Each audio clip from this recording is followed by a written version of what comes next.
Makikiabot lang. Sa mababa? Pantok daw po. Estudyante? Oo.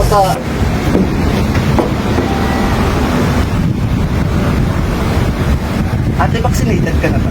Oo, fully vaccinated. Ikaw, kuya. Okay na, tapos na. Kayo, vaccinated na ba? Oo, Okay na. Manong, kayo po, vaccinated na? Yes. Kayo, kuya. Ikaw, miss, vaccinated ka na ba? Ay, hindi pa nga eh, kasi natatakot ako. Pero magpapa-schedule na ako. Lahat kami dito vaccinated na, ikaw na lang ang hindi. Sir, malakas naman po yung resistensya ko. Wala akong pakialam kung malakas ang resistensya mo.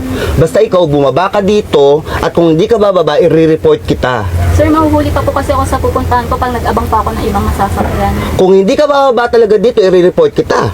Sir, wag naman po kayong ganyan kasi wala naman po akong ginagawang masama. Tignan mo, bastos ka. Tignan mo nga itong suot ko, tapos tawagin mo akong sir. Tagal naman ito mga po. Ay, tama na nga yan. Ay, Ay, hindi pwede, kuya. Hanggat hindi bumababa itong babaeng to, hindi tayo aandar. Eh, kung magkasakit tayo lahat. Ay, naku, hindi. Kasi bumaba ka na naman. Ba yan? Wala kami yung Alam nyo, lahat tayo magkakasakit pag hindi bumaba itong babaeng to. Tama na yan. Sir!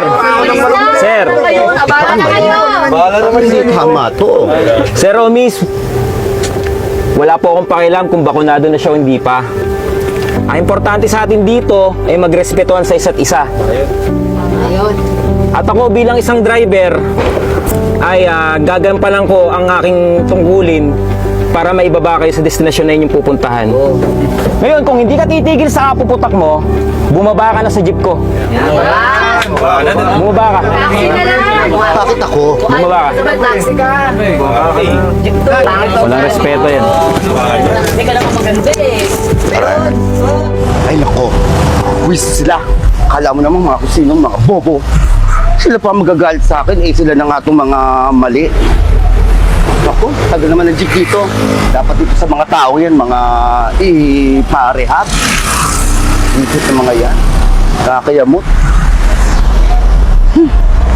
Kaya tagal naman ng jeep dito. Ay nako, buhay na to. Kung gigigil ako sa jeep na yun, sana mabunggo sila. Buisit sila.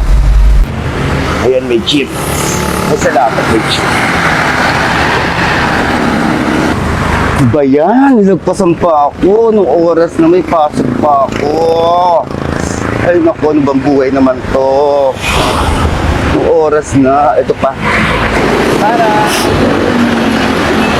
Ba yan? Nakakainis talaga yun. Oh! Nagigigil talaga ako din sa jeep na yun. Ito yung mga tao yun mga purwisyo sa buhay ko. Ito pa. Para! Ay, naku! Ako! Iinis na ako talaga.